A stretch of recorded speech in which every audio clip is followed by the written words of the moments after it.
Raider Nation, what is the deal, man? Once again, it's your guy Panama Fargo, and I'm back to y'all live with another episode of the Raider Rundown. And today, man, we're gonna be discussing some of the Raiders' moves, man. How it could be some of a head scratcher, right? And then you look at some of the moves made around the NFL, and you kind of wonder what's going on.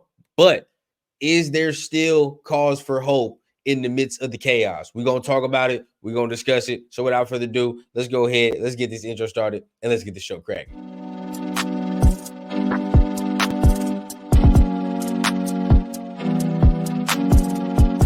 As a young guy, I had a dream that someday I would build the finest organization in professional sports.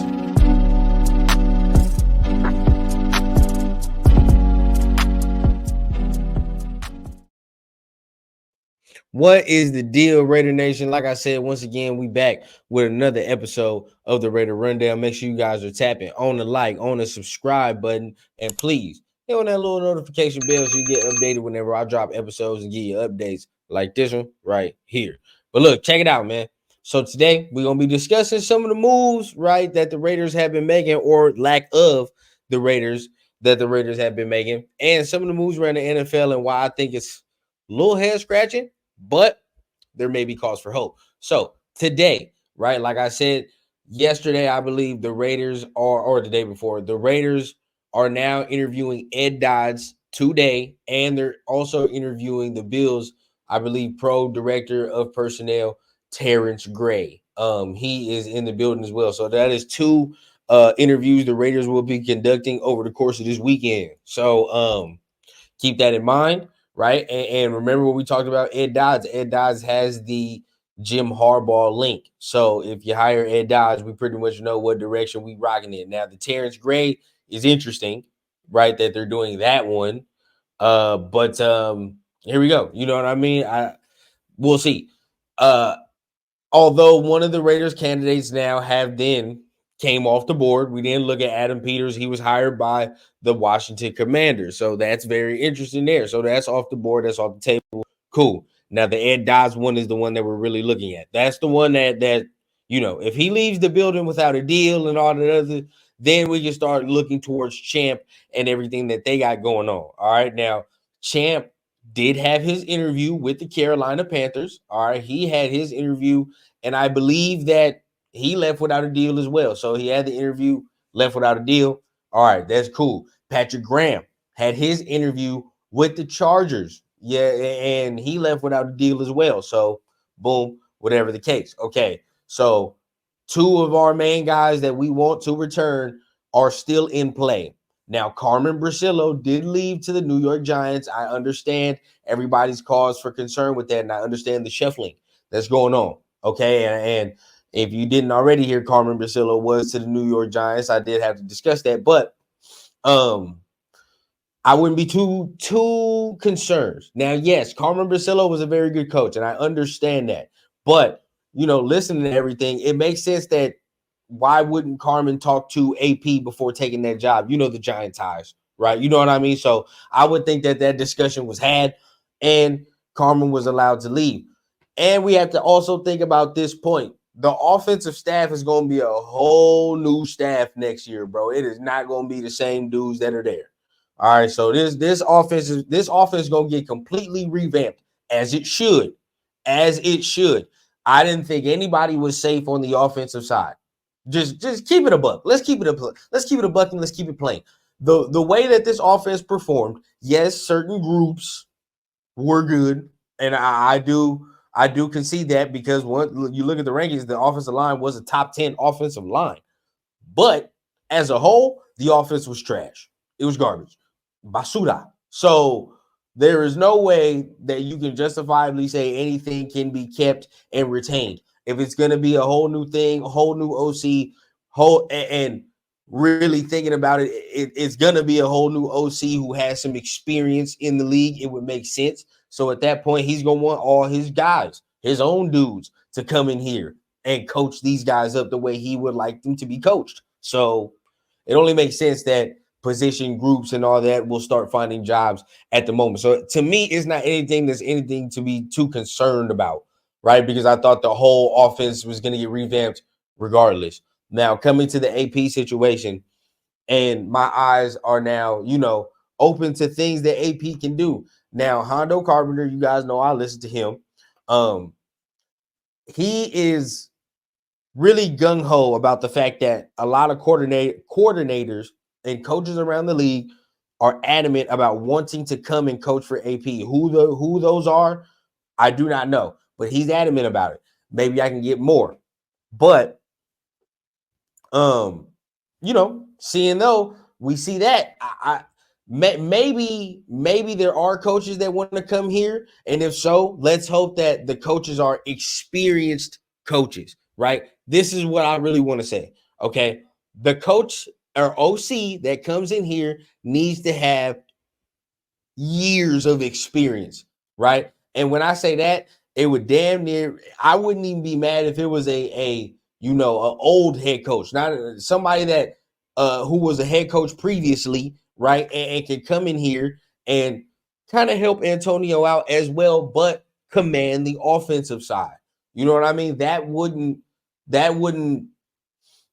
be a bad option to me at all. You know what I mean? Because if you're looking at it, if you're really thinking about it, yes, AP showed the ability that he can coach, but he's still, we would say for all intents and purposes, and respectfully, wet behind the ears, right? He's still new to the game.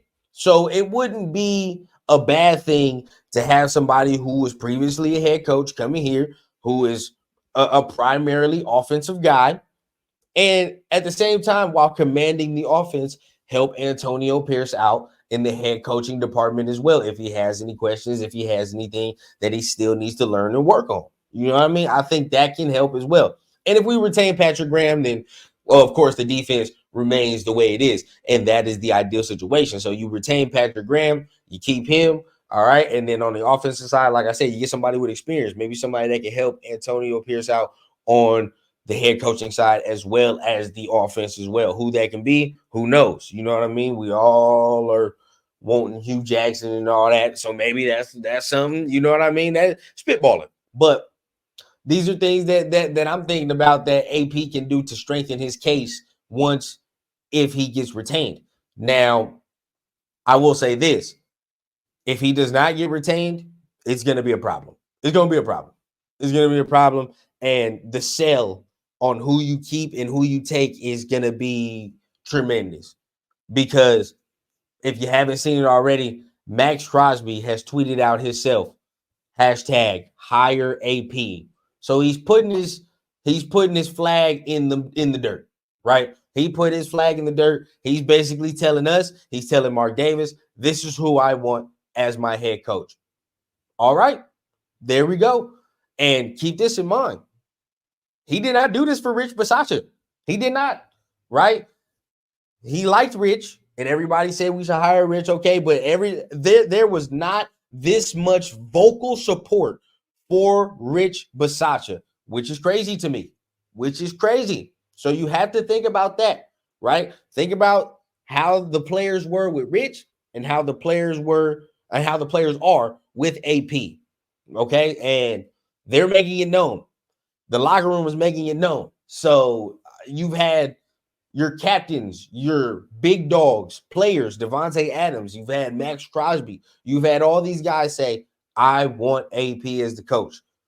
If Mark decides to go against that, it has to be a damn good sell. It has to be a damn good sell. And that's why Jim Harbaugh is the only other guy you can sell. It's still going to be hard. It's still going to be hard even if you get Jim. Still going to be hard. And I want to bring up this point. I do want to bring up this point.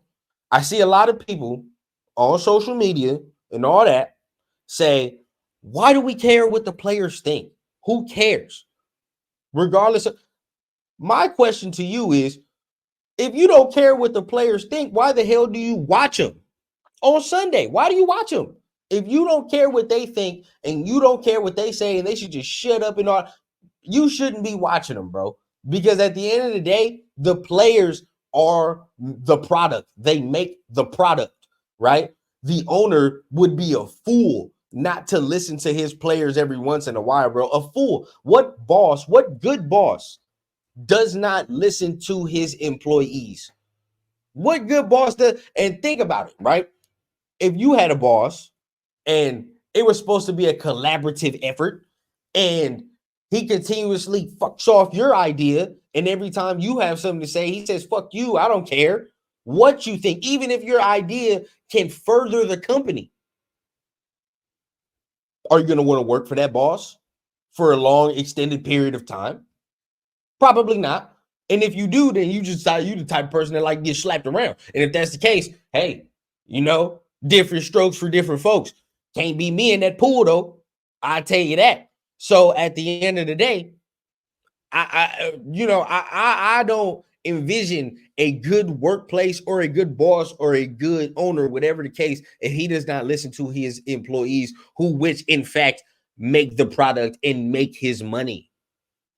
That's just me.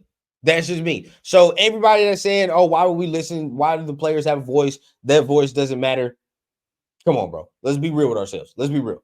So from that standpoint, the players have made it known. Will Mark go against those wishes? Who knows? Now, after the interviews are conducted, it will be a very, very, very, very telling sign. If Ed Dodds walks out of the building, no deal intact, nothing leaks out, nothing happens, okay, now you can have hope for the future. Prediction time. I will tell you this. I think the decision for the GM comes on Monday or Tuesday. I do. I don't know why. I do, but I think it comes on Monday or Tuesday. And once that happens, we will then know the direction of the football team.